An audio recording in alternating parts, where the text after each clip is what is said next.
ಬಿಜೆಪಿಯಲ್ಲಿ ನಿಧಾನಕ್ಕೆ violent ಆಗಿದ್ದವರು, rebel ಆಗಿದ್ದವರು silent ಆಗ್ತಾ ಇದ್ದಾರಾ? ಯತ್ನಾಳ್ ಸುಮ್ಮನಾಗಿ ಹೋದ್ರ? ಸೋಮಣ್ಣಗೆ ಭರವಸೆ ಸಿಕ್ತಾ? ಸೋಮಶೇಖರ್ ಏನು ಮಾಡ್ತಾ ಇದ್ದಾರೆ? ಇದೆಲ್ಲವೂ ಕೂಡ ಸದ್ಯದ ಹಾಟ್ ಟಾಪಿಕ್ ಆಗ್ತಾ ಇದೆ.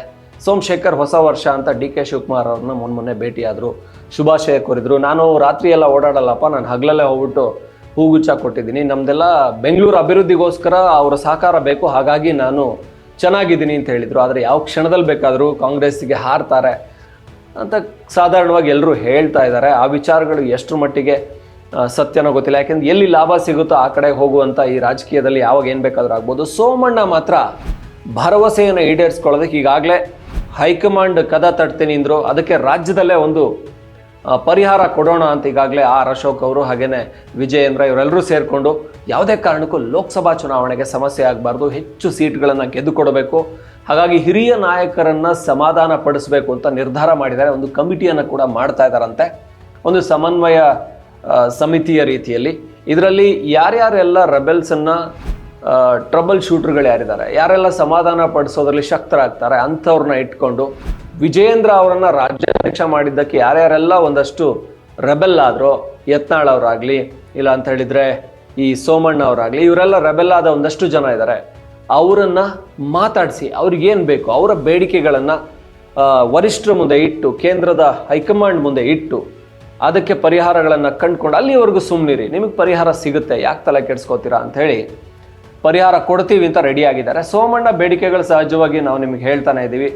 ತನ್ನ ಭವಿಷ್ಯ ಏನಪ್ಪ, 2 ಕಡೆ ನಿಲ್ಲಿಸಿದ್ರಿ, ಚಾಮರಾಜನಗರ ನಿಲ್ಲಿಸಿದ್ರಿಂದ ನಾನು ಇಲ್ಲೂ ಸೋಲ್ಬೇಕಾಯ್ತು, ಗೋವಿಂದರಾಜನಗರ, ಹಾಗಾಗಿ ನಾನು ಸೋತಿದ್ರಿಂದ ನನಗೆ ಮುಂದೇನು ನನ್ನ ಏನು ರಾಜಕೀಯ ಜೀವನ ಇನ್ನೇನು ಒಂದು 5 ರಿಂದ 10 ವರ್ಷ ಅಷ್ಟೇ, ನನ್ನ ಮಗನಿಗಾದರೂ ಒಂದು ಭವಿಷ್ಯ ಕೊಡಿ, ನನ್ನನ್ನು ಒಂದು ಪೊಸಿಷನ್ಲಿ ದೊಡ್ಡದಾಗಿ ನೀವು ಪ್ರಾಜೆಕ್ಟ್ ಮಾಡದೇ ಇದ್ರು ನನ್ನ ಮಗನಿಗಾದರೂ ಅವಕಾಶ ಕೊಡಿ, ಇಲ್ಲ ನನಗಾದರೂ ಕೊಡಿ, ಇಬ್ಬರಲ್ಲಿ ಒಬ್ರಿಗೆ ಅವಕಾಶ ಕೊಡಿ, ನಾನೇನು ಸುಮ್ಮನೆ ಏನೋ ಒಂದು ಸಾಮಾನ್ಯ ಲೀಡ್ರ್ ಅಲ್ಲ, ನಾನು ಕೂಡ BJPಯಲ್ಲಿ ಅಥವಾ ಈ ಬೆಂಗಳೂರಿನಲ್ಲಿ ಅಥವಾ ಲಿಂಗಾಯತ್ ಸಮುದಾಯದಲ್ಲಿ ಒಬ್ಬ ಒಳ್ಳೆಯ ಲೀಡ್ರ್ ಆಗಿ ನಾನು ಹೆಸರು ಮಾಡಿದ್ದೀನಿ, ನನಗೂ ಒಂದು ಶಕ್ತಿ ಇದೆ, ನನಗೂ ಒಂದು ಫಾಲೋಯಿಂಗ್ ಇದೆ, ಚಾಮರಾಜನಗರದಲ್ಲಿ ಒಂದು ದೊಡ್ಡ ಶಕ್ತಿಯಾಗಿದ್ದೀನಿ, ಒಂದು 70,000 ಓಟ್ಗಳನ್ನು ತಗೋತಾರೆ ಅಂತ ಹೇಳಿದರೆ.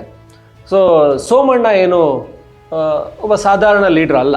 ಸೋಮಣ್ಣ ಅವ್ರನ್ನ ಎದುರು ಹಾಕ್ಕೊಂಡ್ರೆ ಇಲ್ಲಿ ಮಾತ್ರ ಅಲ್ಲ, ಚಾಮರಾಜನಗರದಲ್ಲೂ ಸಮಸ್ಯೆ ಆಗುತ್ತೆ. ಅವ್ರೇನಾದ್ರು ಕಾಂಗ್ರೆಸ್ಸಿಗೆ ಹೋಗಿದ್ದೆ ಆದರೆ ಒಂದು 2-3 ಕ್ಷೇತ್ರಗಳಲ್ಲಿ BJPಗೆ ಕೆಲವು 1000 ಓಟುಗಳ ಹೊಡೆತ ಖಂಡಿತ. ಹಾಗಾಗಿ ಯಾಕೆ ಸುಮ್ಮನೆ ರಿಸ್ಕ್ ತಗೋಬೇಕು ಅಂತ ಹೇಳಿ ಸೋಮಣ್ಣ ಅವ್ರನ್ನ ಸಮಾಧಾನ ಪಡಿಸೋದಕ್ಕೆ ಈಗಾಗಲೇ ಹೈಕಮಾಂಡ್ ತಯಾರಿ ಮಾಡ್ಕೋತಾ ಇದೆ.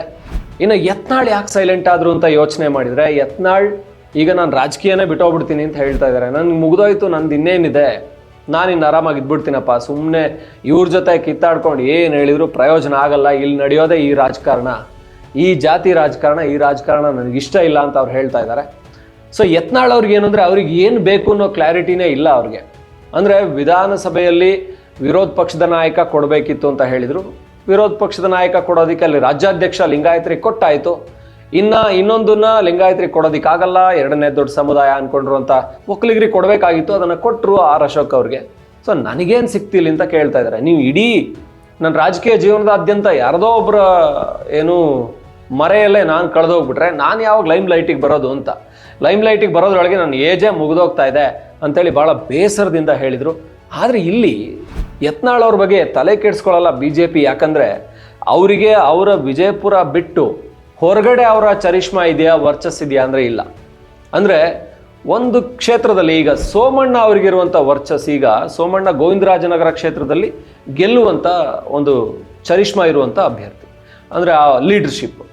ಇನ್ನು ಚಾಮರಾಜನಗರದಲ್ಲಿ ಕೂಡ ಒಬ್ಬರನ್ನ ತಾನು ಗೆಲ್ತೀನಿ ಇಲ್ಲ ಇನ್ನೊಬ್ಬರನ್ನ ಸೋಲಿಸ್ತೀನಿ ಅನ್ನುವಷ್ಟರ ಮಟ್ಟಿಗೆ ಸ್ಟ್ರಾಂಗ್ ಆಗಿದ್ದಾರೆ.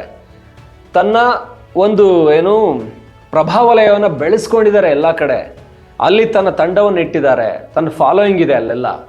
ಆದರೆ ಒಂದು ಹಿಂದುತ್ವದ ಒಂದು ಏನು ಹಿಂದುತ್ವದ ಫಾಲೋಯಿಂಗ್ ಇಟ್ಕೊಂಡಿದ್ದಾರೆ, ಬಟ್ ಅದು ಅಲ್ಲಲ್ಲಿ ಹಂಚಿ ಹೋಗಿದೆ. ಹಾಗಾಗಿ ವಿಜಯಪುರ ಒಂದು ಬಿಟ್ಟರೆ ಪಕ್ಕದ ಕ್ಷೇತ್ರಕ್ಕೆ ಇಂಪ್ಯಾಕ್ಟ್ ಮಾಡೋಕ್ಕಾಗತ್ತಾ ನಿಮಗೆ ಅಂತ ಹೇಳಿದರೆ ಇಲ್ಲ.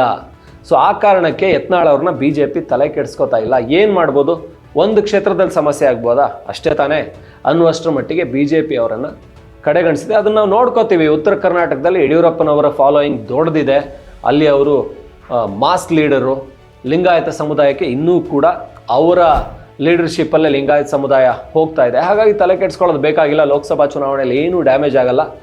ಸೊ ಅವ್ರಿಗೆ ಏನು ಮಾಡಬೇಕು, ಸುಮ್ಮನಿರೋದಕ್ಕೆ ಹೇಳಿದ್ದಾರೆ. ಸೊ ಸುಮ್ಮನಿರೋದಕ್ಕೆ ಹೇಳಿದರೆ ಸುಮ್ಮನಿರಿ, ಇಲ್ಲ ಅಂತ ಹೇಳಿದ್ರೆ ಏನು ಮಾಡ್ತೀರಾ? ಹೆಚ್ಚು ಅಂದರೆ ಏನು ಮಾಡ್ಬೋದು? ನಿಮ್ಗೆ ಇಲ್ಲಿ ಬಿಟ್ಟು ಹೋದರೆ ನಿಮ್ಮ ಸಿದ್ಧಾಂತವನ್ನು ಒಪ್ಕೊಳ್ಳುವಂಥ ಪಕ್ಷಗಳು ಯಾವುದೂ ಇಲ್ಲ, ಅಥವಾ ಯಾವ ಪಕ್ಷ ಸಿದ್ಧಾಂತವನ್ನು ನೀವು ಒಪ್ಕೊಳ್ಳೋದಕ್ಕೆ ಸಾಧ್ಯ ಇಲ್ಲ.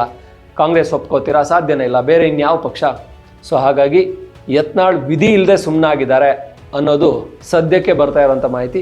ಆಗಾಗ ಮಾತಾಡ್ತಾ ಇರ್ತಾರೆ, ನೋಡೋಣ, ಅದನ್ನು ಮಾತಾಡಿದಾಗ ಸಮಾಧಾನ ಮಾಡೋಣ, ಇಲ್ಲಾಂದರೆ ಹೈಕಮಾಂಡಿಂದ ಒಂದಷ್ಟು ಸಣ್ಣ ಪುಟ್ಟ ಸಮಾಧಾನಗಳನ್ನು ಹೇಳಿಸಿ ಅವ್ರನ್ನ ಸುಮ್ಮನಿರಿಸೋಣ ಅನ್ನುವಂಥದ್ದು BJPಯ ಲೆಕ್ಕಾಚಾರ. ಸದ್ಯಕ್ಕೆ ಸೋಮಣ್ಣ ಸೈಲೆಂಟ್, ಸೊ ಯತ್ನಾಳ್ ಕೂಡ ಸೈಲೆಂಟ್ ಆಗಿದ್ದಾರೆ. BJP ಈಗ ಲೋಕಸಭಾ ಲೆಕ್ಕಾಚಾರದಲ್ಲಿ ಎಷ್ಟು ಕ್ಷೇತ್ರಗಳನ್ನು ಗೆಲ್ಲಬೇಕು ಅನ್ನೋದಕ್ಕೆ ಒಂದು ದೊಡ್ಡ ತಯಾರಿಯನ್ನು ಮಾಡ್ಕೋತಾ ಇದೆ. ಹಾಗಾಗಿ BJPಲಿ ಬಹುತೇಕ ರೆಬೆಲ್ಗಳು ಸೈಲೆಂಟ್ ಆಗಿದ್ದಾರೆ, ದೊಡ್ಡ ಹೊಡೆತ ಏನು ಕೊಡಲ್ಲ. ಹಾಗಾಗಿ BJP ಅಂತೂ ಸದ್ಯಕ್ಕೆ ನಿರಾಳವಾಗಿದೆ ಅಂತ ಹೇಳ್ಬೋದು. ಮತ್ತಷ್ಟು ಲೋಕಸಭೆಯ ಸುದ್ದಿಗಳನ್ನ ನಿಮ್ಮ ಮುಂದೆ ತರ್ತಾ ಇರ್ತೀವಿ. ನೋಡ್ತಾ ಇರಿ ಒನ್ ಇಂಡಿಯಾ ಕನ್ನಡ.